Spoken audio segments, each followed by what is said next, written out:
Investigators believe Kelsey-Berreth was killed in her home on Thanksgiving Day 2018, and prosecutors spent hours on Tuesday in court working through surveillance pictures and a timeline of Kelsey and Patrick's whereabouts on that day. Kelsey was spotted shopping at a Safeway in Woodland Park where she lived around noon.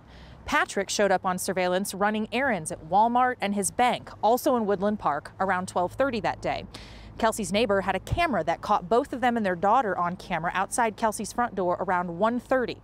This is the last time investigators say she was seen alive. That same camera saw Patrick without Kelsey later in the day around 4:30. Patrick's brother, Sean Frazee, testified that Patrick showed up to their mother's house for Thanksgiving Day, but about 2 hours after they started eating dinner, about 5 o'clock. Patrick Frazee has pleaded not guilty to the charges against him. In Teller County, Jennifer Meckles, 9 News.